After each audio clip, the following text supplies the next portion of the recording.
Um, I'm still loading up footage from this past Saturday. I still got a lot of stuff to put on Instagram and YouTube. And first of all, I just want to say to the people in Stockton that came out, showed me love. You know what I'm saying? Appreciate it. It's always good to you know, uh, get support from people that support your hard work and your effort to try to provide good content, no matter what ethnic group they come from. And everybody knows how I roll.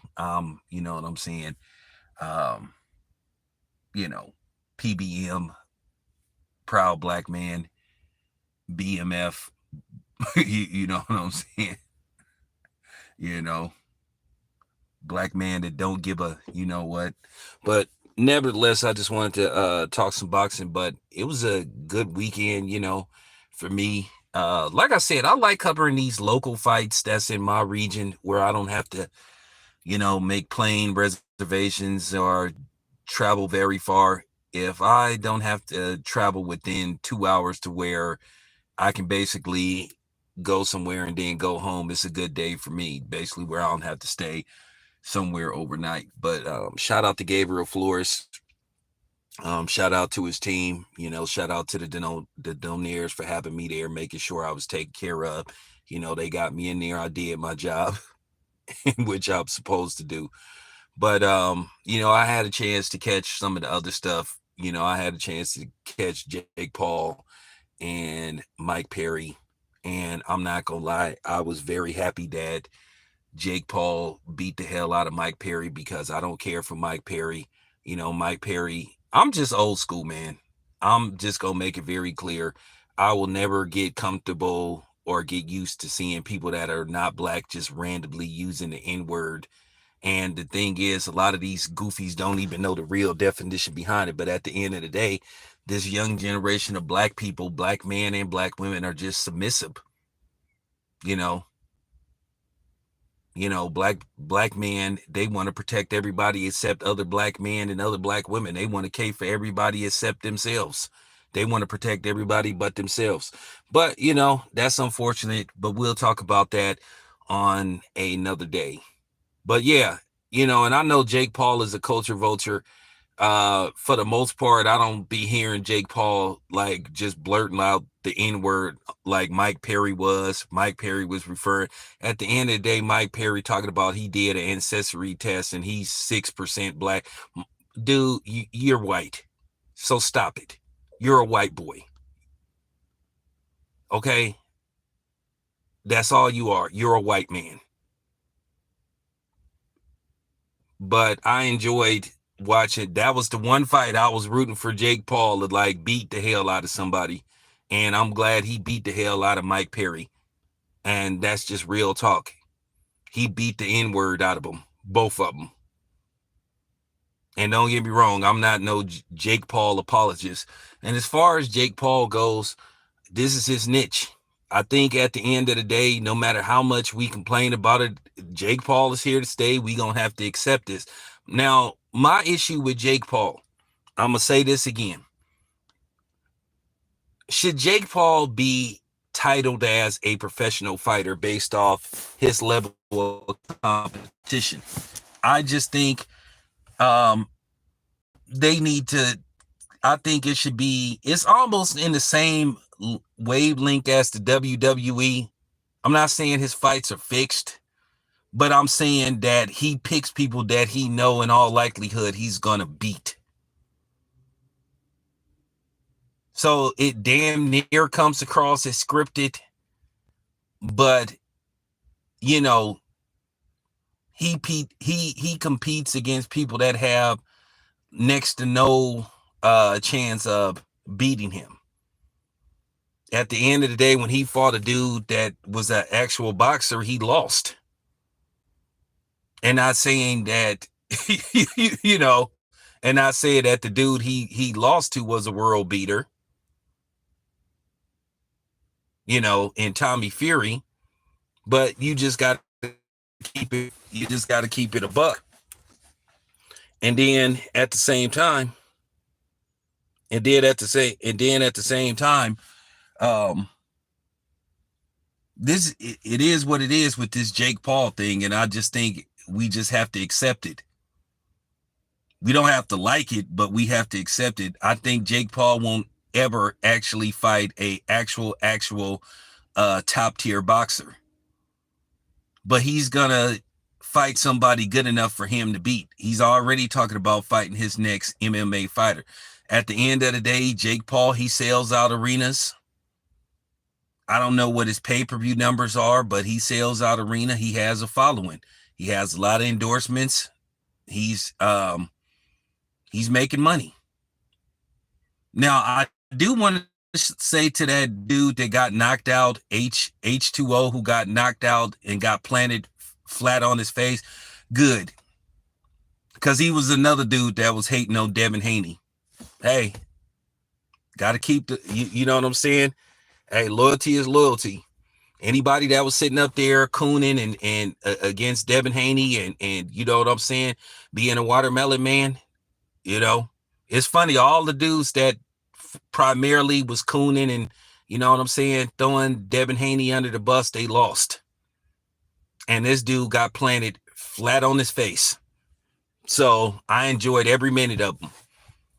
Same thing with Kid Austin and his dad. I'm not ever gonna support them. Them dudes tried to Ashley Cape for Ryan Garcia, basically make an excuse for him saying, basically exercising hate speech. But you know, I'm just going, you know, it is what it is. I feel the way I feel, and I stand on that. And I'll tell them to their face. I'm not worried about nobody. I'm not worried about no threats. I'm not worried about nobody attempting to put their hands on me, because at the end of the day, I will defend myself. I don't care who it's against. That's just real talk. So when dude got planted, and you can send this video to him too. Anybody that go against the grain, I'm kind of like, you know, I'm just taking a step back. But if you wanted to see how the industry is, and if you wanted to see how, you know, boxing media is, how content creation is, now it's funny. Nobody picked up the story about Oscar Duarte insinuating and accusing Ryan Garcia of using PEDs, because they just want this to go away. Now I'm gonna do a continuance on this, but it proves my point that people are finicky about what they want to put out, because these dudes are tip pushers. They're not about putting out certain stories. I mean, they're not about putting out stories. They're about putting out certain stories. So now everybody has abandoned this. But this is what they do. So it just goes to show you that this steroid and PED thing in boxing is deeper than what we think. And I think, and I'm going to go on record to say this, I think most of the people that's defending Ryan Garcia, they showing me that where there's smoke, there's fire. Because usually when people don't go in on somebody for doing something that they know they ain't supposed to do, it says a lot about them.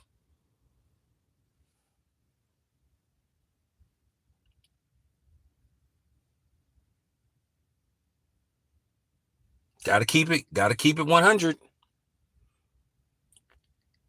Got to keep it 100. And then another thing that's going on, people are trying to give Lomachenko a free pass for basically ducking. This man flat out duck tank. He flat out weaseled out of a fight with a guy that he's been claiming been ducking him for years, been running from him, refused to fight him. When I could tell you, his manager, he probably was embarrassed to put out that tweet in regards of what Lomachenko said. Oh, Lomachenko wants to focus on his family and all this kind of stuff, and maybe he'll fight the winner of Tank versus Shakur Stevenson sometime next year. Basically, what's going on is Lomachenko is gonna prolong the inevitable. But what he's gonna do is, if Tank gets past Shakur Stevenson, and he has and in all likelihood, he could get past Shakur Stevenson. It's going to be an interesting fight, and that's if that fight happens. I believe that Tank is going to fight the winner of El Rayo and Pitbull. That's just what I believe. Now, I could be wrong, but let's just say he goes into a fight with Shakur Stevenson. He gets past Shakur Stevenson. Okay, and he fights Lomachenko.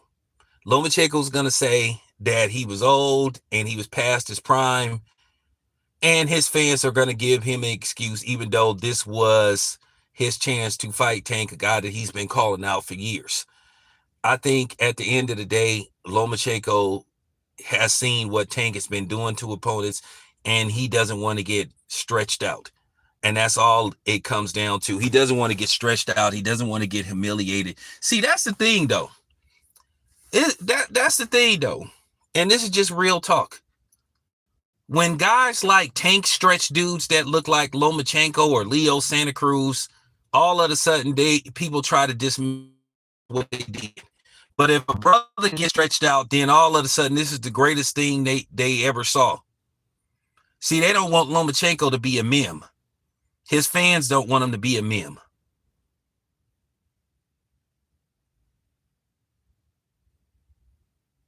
So that's why they're giving him a way out. But Lomachenko should get called out like anybody else.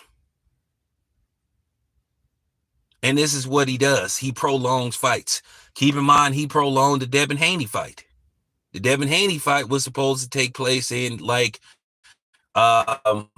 latter end of 2022. And then it didn't happen till 2023. He's good for doing that.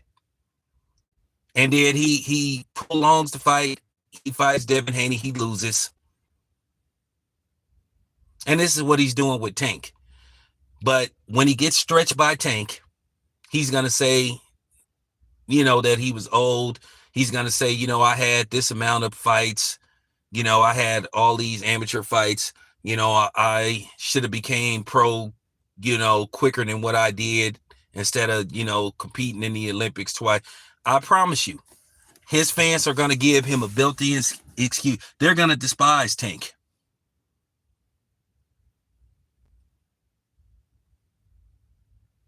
They're going to dismiss Tank, knock it out Lomachenko. They're not going to give him props. I promise you.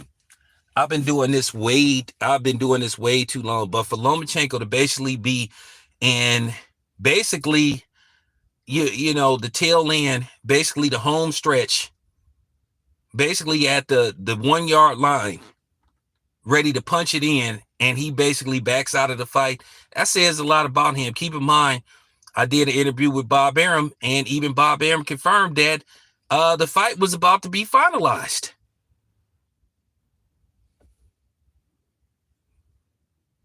So this is all on Lomachenko, and you Lomachenko fans can't talk your way around it, can't talk your way out of it. He flat out ducked Tank. You just have to start telling the truth. It is what it is. Shout out to Cam and Mace. That's just the honest to God truth. Now, there's been rumors starting to circulate again about, is Andre Ward considering coming out of retirement?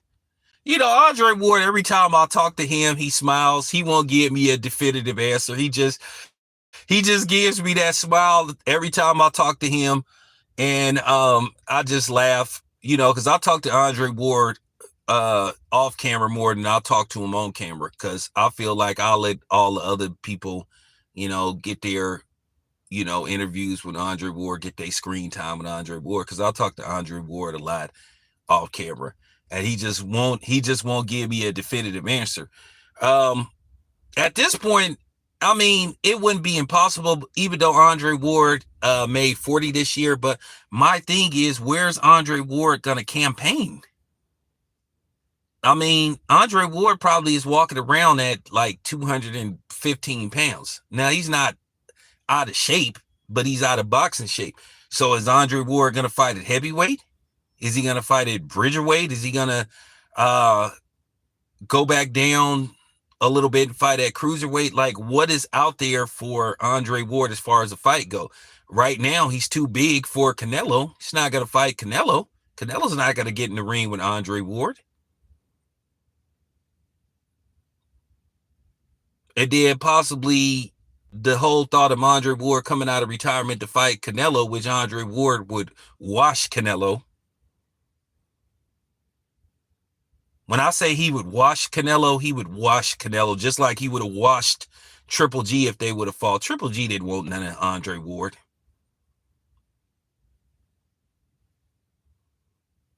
So that's my thing. Where is he going to campaign at? I mean, if he want to just fight just to be fighting, that is to be honest with you, that would be cool. But where would Andre Ward fight? What weight class would he fight at? You know, that would be interesting. Him being like the first, well, one of the first ballot Hall of Famers to come out of retirement and fight. Like, and you have to ask yourself, on what level of competition would he fight? Like, you would have to ask yourself, what competitive level would he fight at? Would he go for like the best guys out there? Because I know Andre Ward, one of the reasons why he retired, what he told me, it was issues, with his body. Maybe he's healed. Maybe he needed, a few years for his body to heal. But, Andre Ward always does that. He won't, I think he has considered quite a few times of coming out of retirement, because he did shock everybody when he abruptly retired after the Sergey Kovalov fight. But once again, if he comes out of retirement, what's out there for him at age 40? Would Triple G entertain? Here's the thing. Would Triple G entertain the thought of fighting Andre Ward at some kind of catch weight? Could Andre Ward go down to, like, let's just say 180 and Triple G fight Andre Ward at 180? I think that would be a sellable fight. I think people would be interested in a fight like that. I think it would do some decent numbers. Has Triple G officially retired?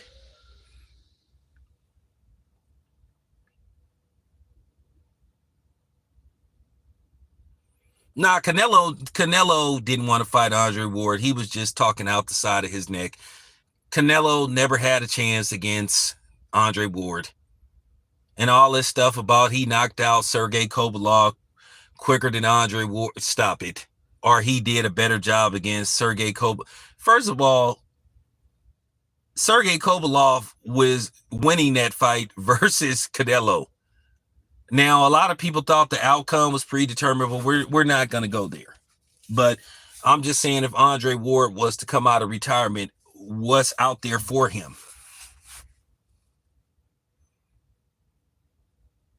I know there's a fight that Andre Ward could win, but I'm not gonna say it, because people gonna get upset and people gonna get mad, and but then again, why not? Why not? There's a fight out there I think that Andre Ward could take. I think it would be a risky fight, but I think it would be a very lucrative fight for both of them. But I'll talk about that. I'll talk about that later on. When I see Dre, I'd ask him about it. But I do think there is an interesting fight out there for Andre Ward at heavyweight. It's a risky fight, but I think people would watch it.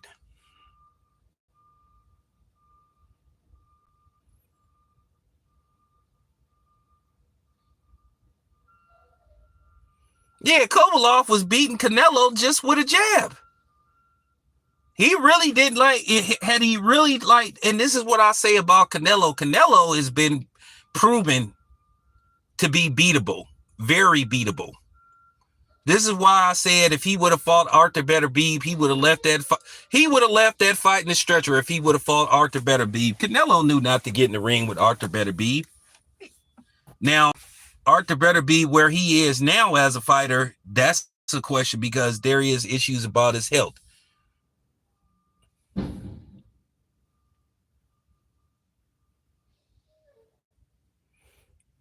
Actually, I do think Andre Ward got the physicality for heavyweight, but it got to be. Listen. If Roy Jones Jr. can fight at heavyweight, and Andre Ward is bigger and taller at 6'1", 6 feet and a half, of course Andre Ward could fight at heavyweight. Can he fight at 235? No, absolutely not. But if Andre Ward fights between 200, 215, there is a fight out there for him. This would be what you would call. Listen, James Toney went up to heavyweight and beat Evander Holyfield. Was Evander Holyfield past his prime? Absolutely. But for James Toney to go all the way up to heavyweight and fight a heavyweight and not only beat him but stop him, yeah, of course. Why not?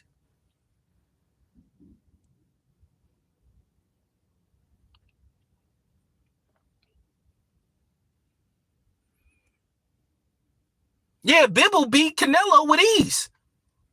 And then one dude, he got all up in his feelings. A Canelo apologist, he got all up in his feelings. Bibble listen, we both know, everybody know, had Bibble really turned up the heat, he could have stopped Canelo. And Canelo knows if he fights Bibble again, he's going to get stopped. It doesn't have to translate to him getting dropped multiple times. But Bibble, if he turned up the heat, he would have stopped Canelo. To be honest with you, had Floyd really went after Canelo, but Floyd, he played to say Floyd could have stopped Canelo. To say that Canelo can't be stopped is out of the question. Are you guys nuts? Stop it.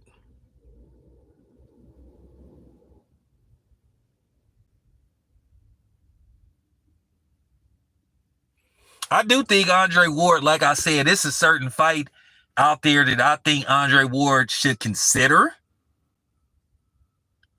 I think it would do numbers.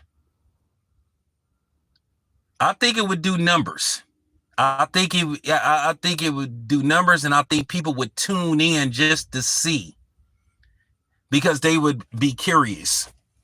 So, I'm gonna put this. I'm gonna put it out there. I'm gonna do the video maybe at the end of the week, but first I need confirmation that Dre is actually gonna come out of retirement.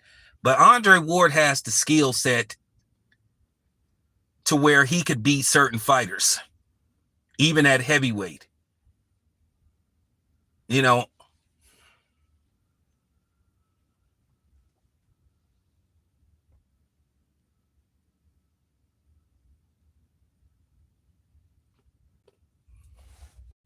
But yeah,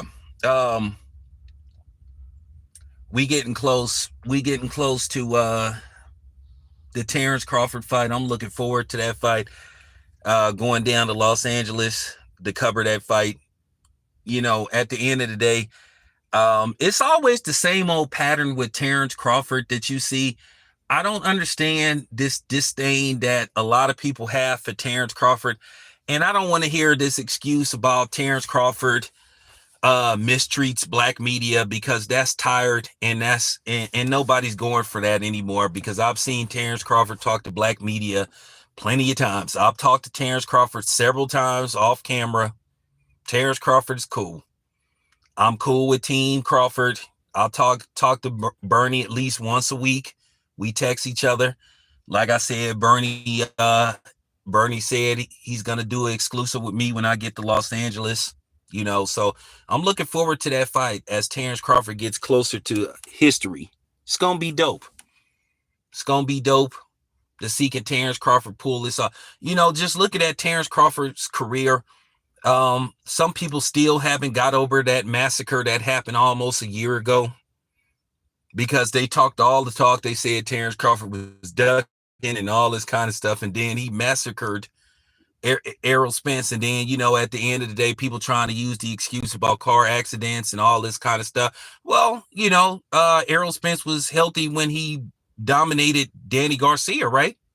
He was healthy when he beat Ugas, right? So why all of a sudden he broke down versus Terrence Crawford? This is why I don't pay attention to a lot of these dudes on here.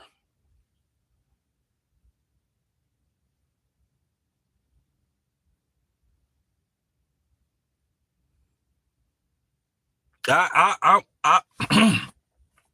I I never understood that neither.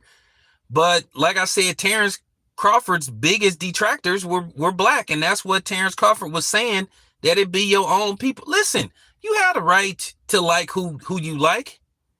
But when you start, like, the thing is, like I said, going into the Terrence Crawford, Errol Spence thing, when the whole discussion of them having a showdown started back in 2020, 2018, is that people got real personal with Terrence Crawford. A bunch of goofies. They got lame with Terrence Crawford talking to certain media outlets, black media outlets, or his team talking to certain black media outlets. Because I believe one hoe ass nigga, for some reason, that's when this started, where one dude for some reason started like saying little slick stuff about me, had an issue with me for no reason. Never did nothing to the goofball, but for some reason he'd be saying little slick stuff for no reason, and I never understood that. And I had to make it very clear what nobody's scared of his goofy ass, and I still stand on that. Nobody's scared of your goofy ass, dude. Try me, see what happens.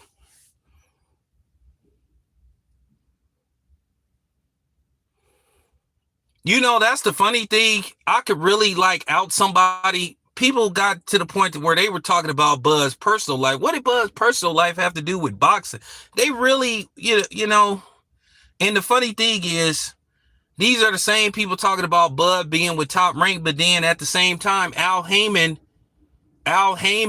refused to like properly pay Terrence Crawford, and Al Heyman refused to make certain fights.